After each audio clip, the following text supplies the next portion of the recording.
Make sure you check out our online store where we work with our graphic designer to create stunning garment and product designs that feature a wide variety of aircraft types such as British fighters, World War II aircraft, American bombers, Russian fighters and much more. You can pick your favourite designs and personalise any items within our Redbubble store that range from clothing right the way through to stationery. All of our designs feature our logo so you can show your support for the channel while getting a quality product. You can head to our website aircrewinterview.tv and click store, or go to redbubble.com/people/AC interview. Thank you and enjoy.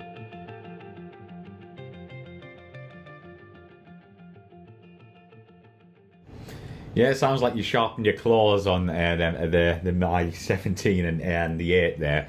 But yeah, let's move on, Nitin, because I want to talk about the Mi-24 and 35. So obviously it's been famously in Top Gun now, which I'm sure you've seen. And yeah, but let's talk about how you got ported to the Hind and what was the role of the aircraft with the Indian Air Force. So it was 1984, I told you, the aircrafts came in. And the first lot of people were still flying them when our postings came in 1989. So the 5 years, we had a fixed set of people flying them. These are the aircraft which the original lot of people went to Russia. They trained there and they came back with the Mi-25. That is a basic Mi-25. That is the Hind E actually. Hind D, not the Hind D, Hind D, which came from Russia. So it had the basic, it could, the Indian Air Force in those times was just using it for rocketry, the front gun, and not much, not more than that, and some bombing, bombing. That's what we were doing. But when the Mi-35 came, it came with all the gizmos. It had all the sights, different sights, automatic sights. It had a different set of armament. It could fire the missile. Of course, I forgot the missile on the Mi-25 was a basic missile, whereas we had a supersonic missile on the Mi-35 when it came, the Strum, the 86. ATA 86 we call standard missile, which could just be launched and it could go 3 kilometers with a blink of an eye, and shoot down a tank. So basically, it was not an attack helicopter; it was an anti-tank helicopter. Okay, right. Bought for support of the army, right? But being what we are, we quickly devised ways and means to utilize it in support of other operations like bunker busting to anti what is it called air defense, anti-air defense in the sense busting the radars on the other side. So those kind of things also became part of our journey in the attack helicopters then. And once we had the Israelis do the upgrade in which we got the low light television and we got a glass cockpit, a semi-glass cockpit, and we got everything that was required. Then flying by day and night became, and those sophisticated helmets with everything coming on your visors. So it became a piece of cake to fly the aeroplane by day, night, whatever. It was like technology, which was taking you from A to B. So the Mi-35 came in a little late when we came back from Sri Lanka, 1989. Was the time when the aircrafts came back from Sri Lanka. These aircrafts were utilized. The entire squadron was away in Sri Lanka when we got posted in. We used to only see the aircrafts coming in for their servicing and going back again. We never got to fly them in Sri Lanka. When they came back, the Mi-35 also landed up, the first of the Mi-35s. So they were a newer machine. Their engines were newer. The systems were better. So we started flying those, and those were, of course, and we could fly both of them. We were allowed to fly both the types. There was not an issue about that at all. So it was a different machine. It had a tandem cockpit. Everything you had to do. You are used to in a twin engine. You are used to the engineer, starting up the engines for you, putting on the switches for you, and sitting in the middle. You're like an airline pilot, autopilot on and flying from A to B, and only using your controls, your hands and legs only in the last parts of your sorties. Over here, to put on all the switches yourself, to ensure that everything was under your command. There was a flight engineer who was standing in the little alleyway behind us, just trying to monitor, but he was also not required. Actually, he is not part of the crew on the Russian side. But the Indians decided to have a flight engineer on board for some reason, good or bad. It's a different issue. But he was there, but he couldn't even reach out to any switch. He was just there to monitor. So when you're looking outside and flying, he would look at the engine instruments and all and say everything is fine, everything is going fine, because there was no time to look inside when you ultra low level flying. With all the flying, most of the flying that we did on the Mi-35 was absolutely deck level. Wow. It was so low that if you put down your undercarriage, you could touch the ground. It was that low. Wow. We used to fly between trees, and this aircraft, of course, we were very thrilled with the fact that we had a undercarriage that could go up and come down, every other. Yeah, it's a crazy aircraft. I was going to ask, just moving back a bit, what was your first thoughts when you saw one up close? Because I've seen one up close and I'm like, wow, this is a beast. This is amazing. What were your thoughts? It was a beast, all right. It was a beast, all right. And it had armor plating all around. Yep. It had armor plating all around.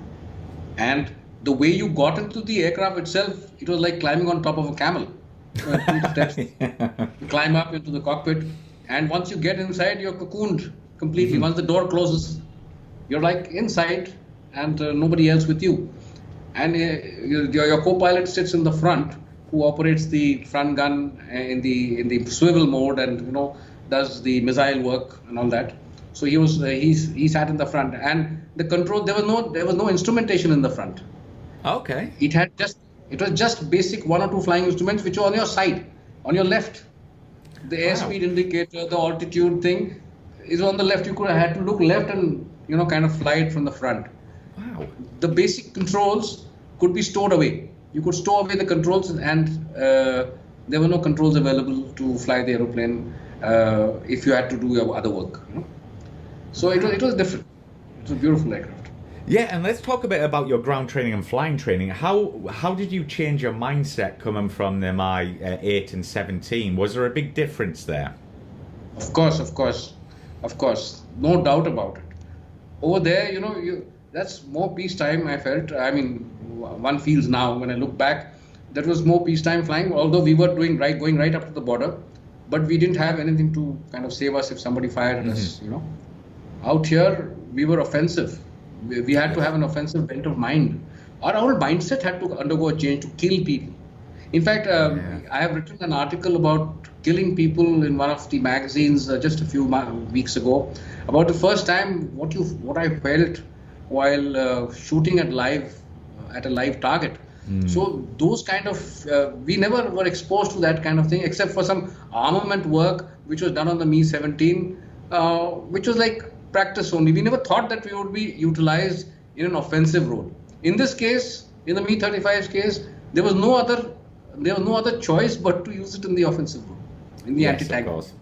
And of course, and go beyond the borders all the time. I mean, think about going beyond your borders all the time.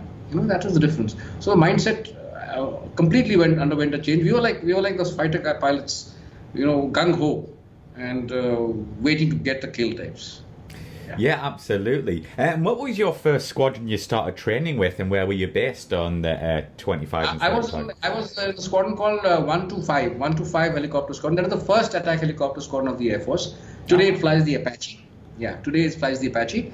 And it was based in Pathankot, where the terrorist attack happened a few years ago, if you remember. It is right next to the Pakistan border. It's right next to the Pakistan border. And we were affiliated to the army then. So we were flying in conjunction with the army for a large number of missions. Mm-hmm. And could you tell us... Oh, sorry, Nitin. No, I was going to tell you about, you asked me about training, ground training for Mi-35. Yeah, so that was rather long because of the systems that it had. Plus the armament system, we had never studied so much about armament delivery and armament systems. Mm-hmm. So one had to really go through a lot of studies before you actually started flying the aircraft. Wow. So that was a lot of groundwork had to be done, especially in systems that we were not used to. Otherwise, the engines are by and large the same. The controls are by and large the same as a Mi-8 and a Mi-17. Mm-hmm. The looks may be different, but the controls are by and large the same. They're a little heavier than the Mi-17, but similar to flying. Flying wise, there was not a problem. But utilizing the machine as a weapon, an offensive weapon, one had to know all the other systems that were on board. So that was the difference, yes. And how did you deal that with in your mind as well? Like, obviously, you were offensive, you might go and hurt people, kill people. Was that okay in your mind, or were you just kind of focused on the flying? Did that come into your thought pattern at all? I think once you have posted to an aeroplane which is supposed to do it, I suppose it comes with the package. It comes with the package. Yes. You once you get trained on it, and what else? You have to fire the rocket at a target. You have to fire the bombs at the target. You have to fire the front guns at somebody. So you are using the machine as you're taught to, whether it be a live target or a dummy target. It doesn't matter. So when I first fired at human beings, that was in Congo, in the United Nations peacekeeping mission in Congo. When I fired it for the first time at live targets, yes. When I pulled the trigger the first time, it was difficult. I must admit that there is something that you're going to kill somebody, and you're aiming at somebody which is moving. So it was and when you come down after the sortie, the post-flight effect on your mind, it takes some time to come out of it. Yes, I do agree. Yeah, I've heard that a few times from people who've flown in combat. Yeah, it's like once you're doing the mission, you don't really think about it. It's once you're back on the ground, then it all kicks in. So yeah, that's when it takes time. But obviously, you kind of mentioned it before. Yeah, what was it like having a backseater? Because it almost feels like it's like a fighter jet with a rotor almost, the Hind. Absolutely. So when you see it from the ground, flying from the ground, you can make out that it's a very mean kind of a machine. Oh God, yes. Mean. It was very mean. And when you're sitting inside, when you think about the other people looking at it, you feel that you're the mean guy and you got to get those bad men out types. So you're like that policeman on the beach trying to find out the bad man, the bad men, and trying to kill them. Yes, so yes. It is like that kind of a feeling. Yes, yeah. Absolutely. And let's talk about some of the weapons it could carry, and obviously the gun. Can you talk us through that for our viewers?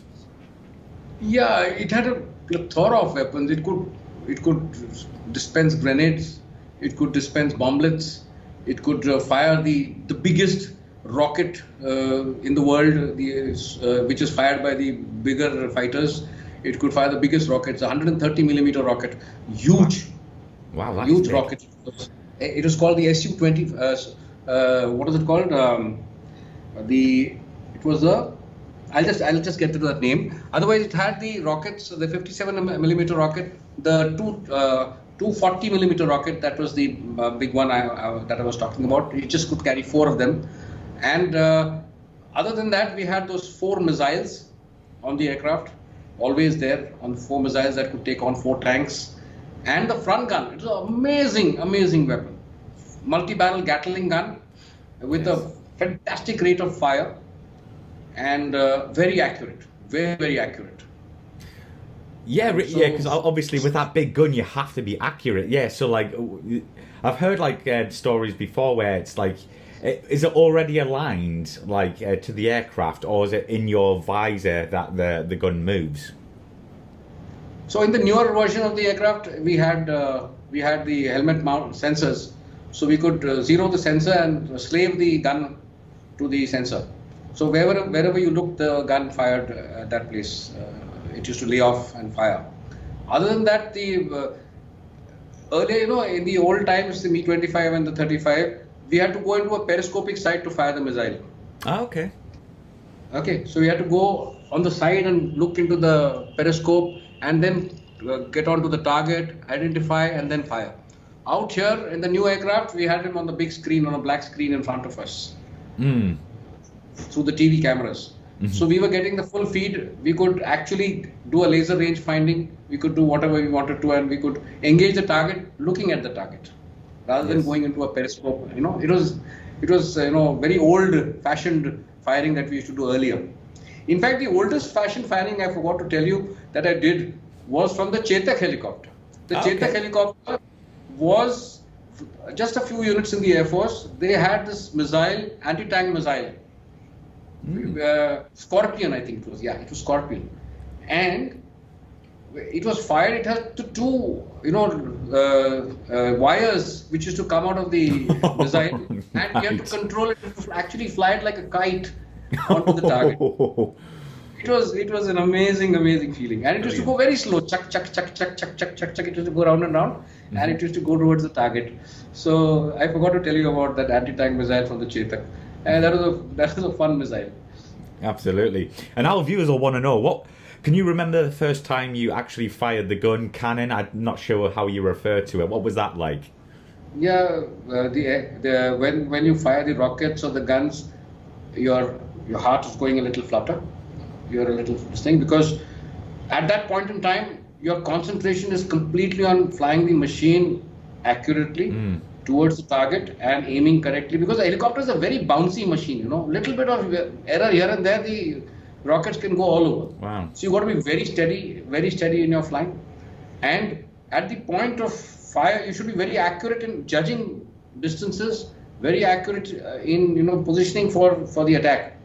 So all these things combined, you have to, when you look at it from outside, one needs to be a fairly decent pilot, if I may call it, who can control the machine absolutely accurately. So that is very important to get the delivery going. And yes, there is some operational degradation, if I may call it, when you're going to go and fire. Your heart also is firing at a higher pace. So that's okay. You get used to it after some time. The first time you fire, you're like, when the gun first time fires, it throws out a whole lot of fire around it. The flames come out on the sides, and the entire aircraft, even with the front gun, it appears that the aircraft is stopping in the air. A bit of kickback. the reverse kick that you may call it. So the first time when the rockets are fired, they go from your sides. So you're like waiting for that whoosh to happen, So after some time it becomes habit, because we like you asked me this question earlier, whether did you do any firing from the aeroplanes? Yes, we had to do a fair amount of firing through the year as an annual armament training requirement, and we also were lucky. We got a lot of missiles to fire in the initial part. When we were flying. So we got a lot of missiles to fire, we got all the kind of weapons that we fired. We had adequate experience of using the airplane in an offensive role. And one question I would love to ask, I'm not sure if I put in the questions, I might have done. Did you ever work with any of the Apache guys or Cobra guys from other nations, and was there much interchange and ideas or anything there? We were not so lucky to really fly with the Apache guys in the earlier times. Now, of course, we have the Apache here, so the Apache and the Mi-35, they work together. So they must be doing a lot of stuff together. But when we were when we were abroad, when we were flying in Congo, the Mi-35 in Congo, we had the Bangladesh Air Force and the Pakistani Air Force. They had their aeroplanes there. Oh, wow. So we did some kind of interaction with them, but it was not much. We really didn't do any flying exercises with them as such to learn from them. No, we didn't. But we did get a large number of pilots from England who came and flew at high altitudes with us, and they flew the Mi-35. They had to have a look at the Mi-35 also. Yes, we showed them the Mi-35. So they were very keen to know what all we do. Yes, we had some teams coming from there, but there was no formal exercise as such from where we could learn from each other. Yeah. And did you ever get to work, or did you work with, your Air Force's fast jet guys, the MiGs, the Mirages, or anything like that? Oh, yes. We have this Top Gun school called the TACD. You must have heard of it. Yes. It's called the Tactics Air Combat Development Establishment. So one of the first courses that was held for the helicopter guys, I went for that course, for the Top Gun course, and out there was the first time that we started flying something called dissimilar air combat. Nice. Dissimilar air combat. So that is the time we flew with the MiG-21. We flew with the Mirages, and good. It was very nice. It was, those guys couldn't get us. Those guys couldn't get us because we were so low. They couldn't get us in their sophisticated radars. Yeah, we used to have the thrill of pointing our nose into them and showing them the photographs of us shooting them down, those kind of stuff. Wow. So it was, yeah, we had to prove ourselves in front of those guys. It was their bread and butter initially. Now it was ours too. So we had to prove a point to them that we were professional. We could get them when we wanted to. I mean, when we could get them. Because of low speeds, it's very easy for us to just duck down and under the trees and wait for him to go away. Mm-hmm. Best tactics against a fighter is to just duck down.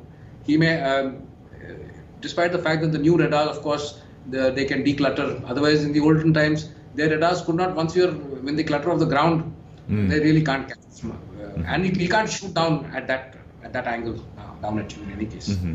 So you're quite safe. You're quite safe from unless you're flying, at 500 meters or something, and then he gets you. By chance, he gets you. Bad luck. You're bad. Mm-hmm. Otherwise, if you spot him early, it's very easy to kind of get away from a fighter. Mm-hmm. Not a problem. Out there, we were taught about all this dissimilar combat as well as combat between helicopters. So we used to kind of simulate two Apaches and two, something else, and simulate. And then we used to do two versus two, two versus one, multi-aircraft combination packages, those kind of stuff. That must have been fun. That must have been so fun. Oh, it was one of the most difficult courses that I ever attended. Wow. Yeah. Because you have to put in a lot of effort there. Yes. Yeah. It's not like the movies where you just go there and you just fly about all the time. I'm sure there's a lot of books. Yeah, I saw the new Top Gun the other day, and I said, "Wow, these guys are, portraying what a picture they're portraying about flying." But yes, for the civilian to know what it is all about, I think they did a good job. They did a good job at it. Yes. So I wanted to just talk a bit about the 25 and 35 and the differences in the cockpit. You kind of mentioned it before, but if you can describe that for our viewers and what the big changes were. The Mi-25 and 35, the biggest difference was that we had a moving map display on the Mi-35. Mm-hmm. We could put a piece of map inside, and it was connected to the nav system, and the cross could tell us where we are. Yes. So it was a very basic system, very, very basic system from the Doppler.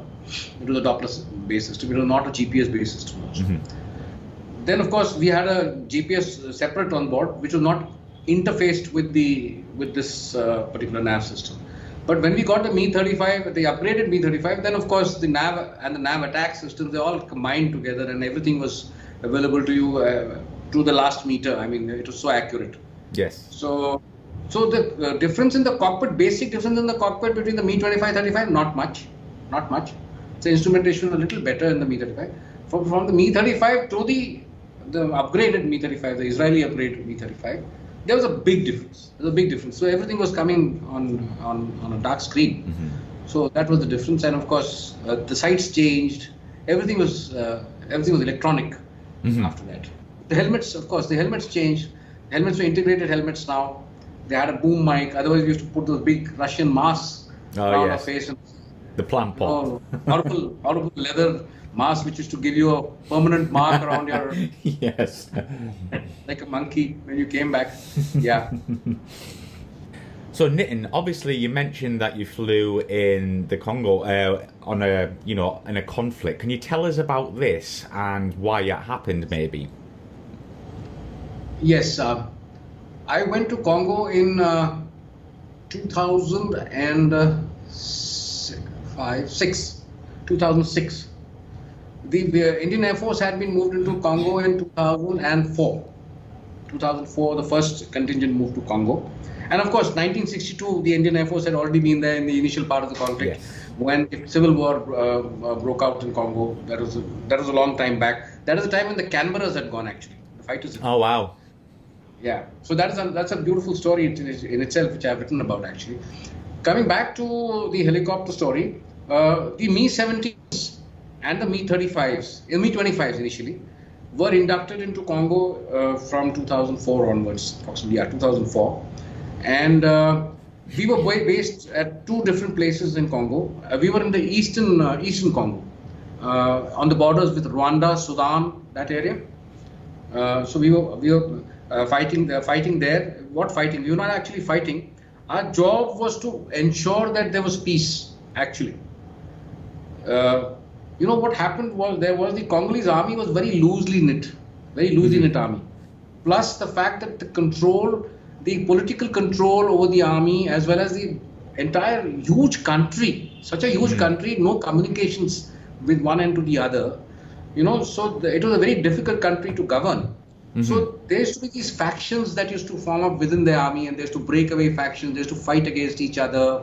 There was rape, loot, the works, everything was happening. Thanks to, and some civilians also used to kind of, merge with these dissident groups and carry out a whole lot of stuff that was happening, right? So our job was actually at one point was called show of force. Yes. We used to fly the aeroplanes with loaded aeroplanes, of course. We used to fly wherever there was a problem happening. We used to fly there, orbit around there for some time. The people used to move out. They used to be afraid of us. They used to move out, and then we used to come back. So that was a show of force that was happening. Yes. Only in a couple of instances in our time, it's happened about maybe 5 or 6 times totally till now, that the Chapter 7 of the United Nations that says the use of force to stop infighting. Best way, I think. So the Chapter 7 allows you to use the use of force, for which New York will give you the clearances. So when there was this infighting became a little too much in our tenure, the dissident groups actually it was so huge. There was a guy called self-styled general called General Nakunda. General Nakunda, his faction, almost 10,000 guys. Wow. They were moving on to our base at a place called Goma. Okay, they were moving towards Goma, and the UN and all of us thought that if they take over Goma, they will make sure that there's a lot of bloodshed, of course. But other than that, the United Nations will lose its foothold in the eastern part of Congo. Right. So there was a fair amount of panic that set in, and so the use of force was decided on, and it was calibrated. It was not that we went to kill. We were told to fire left and right of the people to make sure that they go away. Yes. And the Indian the ground forces also, the Indian brigade in Goma was also activated. They had put their BMPs in line to stop these people from coming in, but they did not fire a single shot because the Indian Air Force helicopters managed to stop them well in time, just short of Goma. So in one of these fights where things were going out of control and where the Indian contingent at a place called Sake came under heavy fire, they actually got caught in the crossfire. And so they were now afraid, they wanted help. So that is the time we went, and I was lucky to be on a mission where, lucky or unlucky, for the viewers to decide, there was this group of those officers of the Congolese army in a jeep of the faction that was fighting. They were going along a road away from the fighting area, and I was told by the ground commander to take a shot at him, because if those guys were killed, then the fighting would automatically stop. There would be a leaderless fight. So we went there. It was late evening, and we managed to shoot this guy down. And immediately, the next day onwards, all the fighting stopped. Wow. The troops just disappeared into the hills. They just disappeared. So our action that those 3-4 people who are fighting who had to be killed, the senior leadership of the breakaway faction of the Congolese army, when they were killed, things came back to normal very fast. But Congo being Congo, these kind of incidents just kept happening. And especially towards the border with Sudan, which was as it is has it had its own problems. So there was a constant fight happening on the Sudan border, which was where a large amount of attack helicopters were used for suppressive fire, so that these guys could separate out and not fight. So essentially, we were trying to maintain peace. There was no actual, conflict that was happening from the air, and it was not meant to kill people. It was meant to restore peace, and we did manage to a large extent to do that. Absolutely. But let's get on to a lighter note here, Nitin, before we wrap up the interview. Was there ever, did you ever do any display work? And was there a display team for the 25 or 35 with the Indian Air Force? No. The Indian Air Force didn't use this aircraft. As it is, the hours on the aircraft were so limited for operations that it was not used for display purposes. But however, whenever there was a VIP movement anywhere, where they wanted to show power or something like that, we were told to do a fly past. Or whenever at the ranges when firing was on, and some army big shot was coming, or the Prime Minister was coming, or somebody was coming, or two aircraft used to go and do a quick fly past and maybe do an attack, a simulated attack on a target, and go away, right?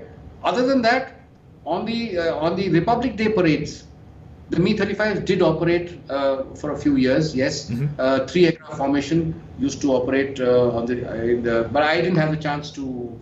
I was already out of that unit by the time they started flying the fly past for the RD parade. Yeah, because I've never actually seen one fly in person, and I really want to see one. I've seen all the other helicopters, the Lynx, Chinook, Black Hawk and stuff like that, but I've never seen a Hind.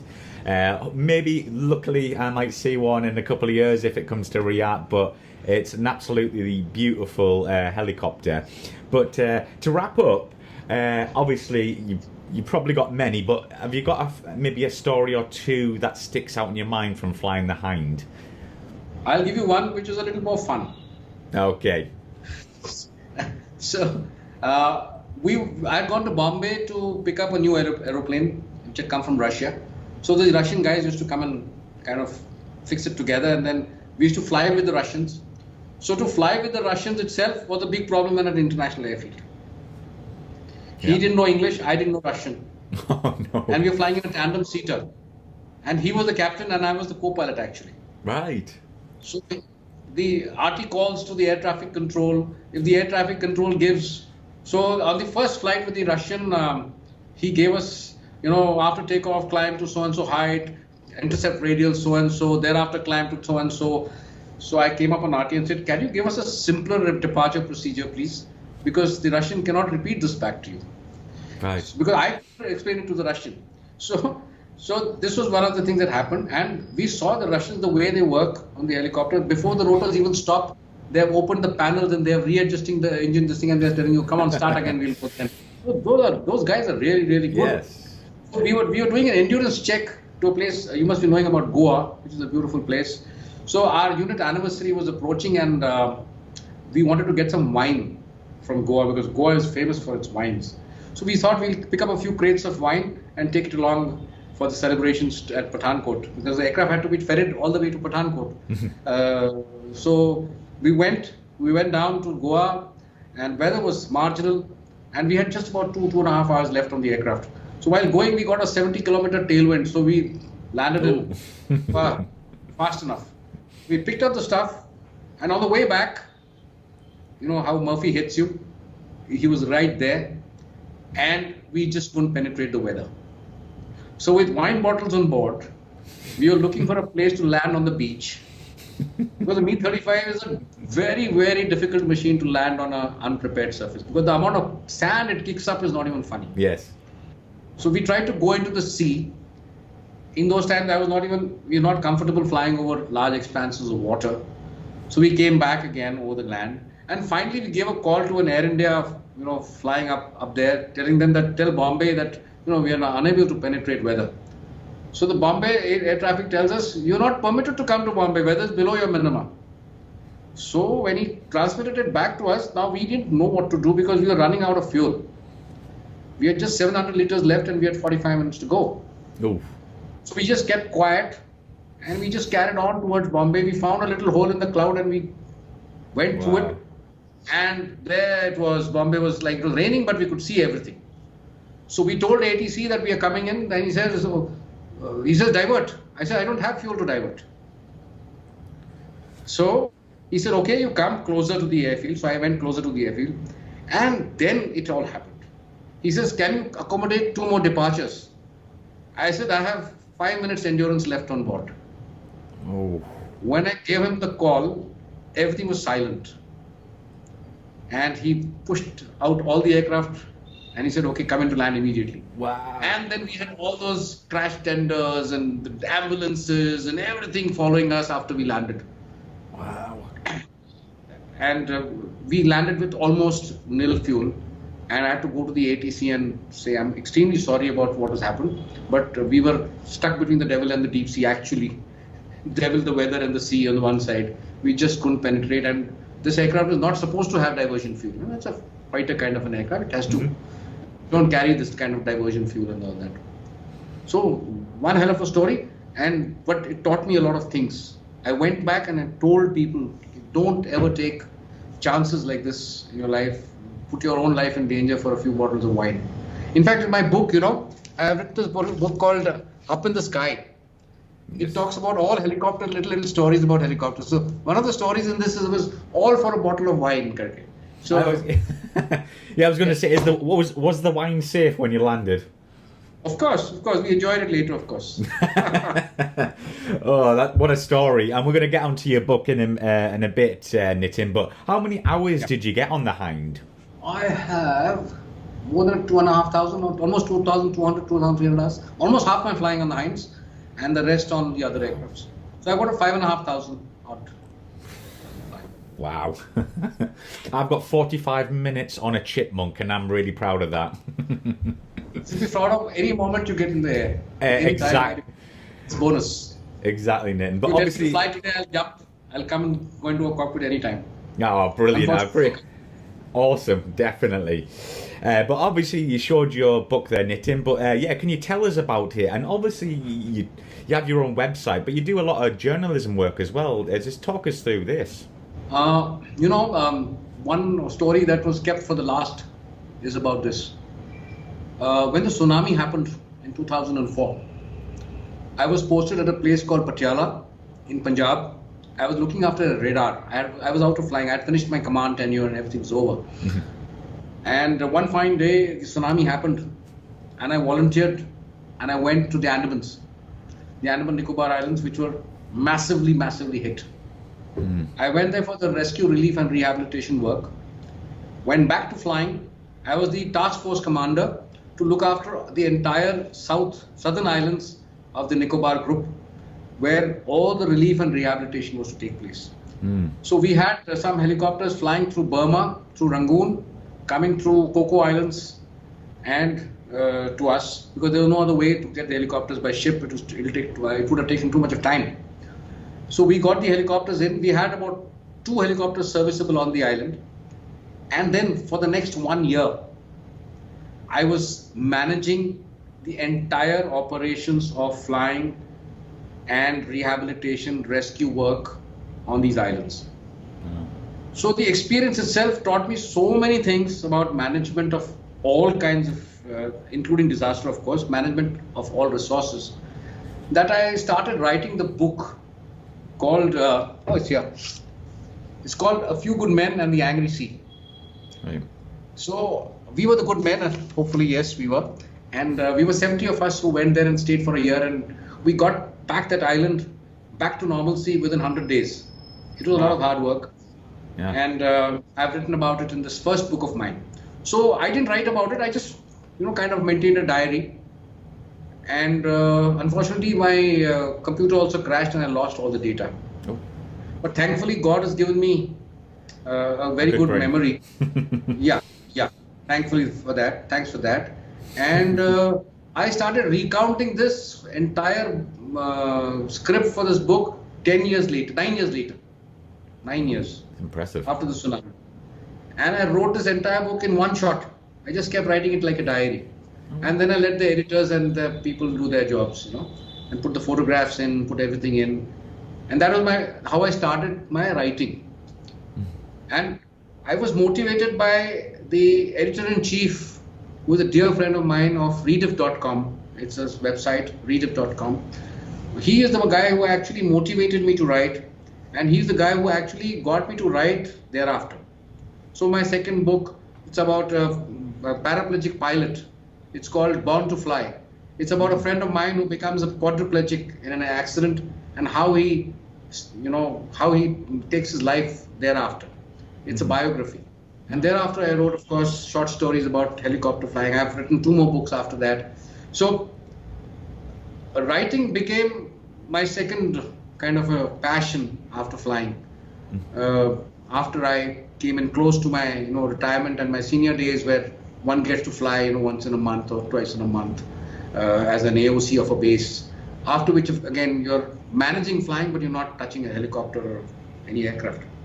So I took to writing, with passion, and I started writing. And I wrote on historical facts about the 1971 war, about the Kargil war. I kept writing, and thankfully, Rediff.com kept accepting my articles. So that's how my journey into journalism kind of thing started. And then, of course, I'm doing a very, like what you do about talking to pilots, I'm talking to people who have flown all the historical aircraft who are still alive, right from the Su-7 and the other old aircraft, like you did one with Golani the other day. Yes. So, so I'm talking to them, and I'm getting the story of each of these aeroplanes in a kind of a book format, and I'm going to do it this year. So hopefully I am in touch with a lot of people who are wanting to tell me their stories about flying those old machines, So that's what I'm doing now. That'd be absolutely amazing, yeah. And we're going to link everything that Nitin just said in the description, so go and pick it up there, and we'll link his website, which we'll wrap up at the end. But I want to ask you, obviously apart from aviation and writing, do you have any other hobbies? Oh, lots. I love to cook. Okay. I love to cycle. I love to trek. I'm an outdoor person and love to go all over. So we love, in fact, in Congo, we went and climbed a live volcano. It was one of the most beautiful experiences of my life. A live volcano in Congo. That's another story, of course, for another time. All right. This could be a difficult one for you, but I think I know the answer. Favorite aircraft you have flown? Favorite aircraft? Oh, that's a difficult one. Why do you keep the difficult ones at the end? But if I have to really choose an aircraft, it will be the Llama, the SA-315, the basic aircraft which actually teaches you how to fly. All the modern aircrafts are button controls. I call them button pilots nowadays, Button They pilots, just got buttons, right. They just keep pressing them, and the aircraft goes from place A to place B. Even the helicopter goes and hovers and lands on its own. That is a basic aircraft which actually sees your motor skills. You can milk as they say, the controls, milk the power of the aircraft to its maximum. Yes. So that's why I would put the Chetak and the Cheetah, the basic helicopters, at the top of my list. Yes, okay. I was going to say the Hind just because it's just so cool. But yeah, that's where you build your skills. I totally understand that. But is there a favourite aircraft you would love to fly, past or present? The aircraft I would like to fly now? Yeah, past or present. It can be gone, retired, or it can be now. What would you love to fly that you haven't? Oh, the Chinook is different. I've never flown a tandem. Wow, okay. The Chinook. It's in the amount I've read about the Chinook and the Apaches in the Afghanistan conflict, and by the use of by the Americans and the British. I would love to be in one of those machines to actually see how it was to fly those machines, the modern gadgetry that they have. Yes, I think those two machines are the ones that I would like to get into. Good answer. And the final question, where can we find you online? Do you have a website, Twitter, or anything like that for us to look you up? Yeah, I'm everywhere. I'm on Twitter. I've got a website, nitinsathe.com. And my website, actually, I've got it up last year after I retired. Unfortunately, I've not been able. I've just put my stories there. I've put my blogs there. But I want it to be a more interactive website where people can come and talk to me, and I can discuss various issues about disaster management or flying or what have you. So I intend to get that going better in the next few months. Hopefully, I should.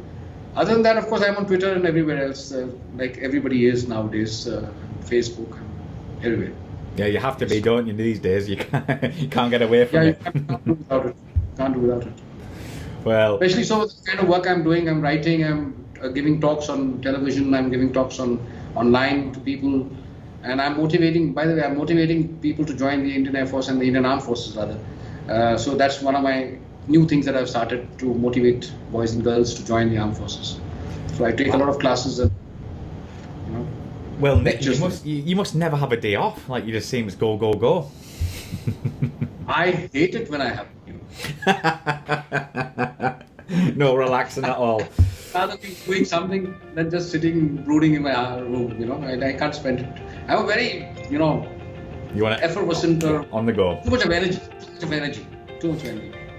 Thankfully, till now.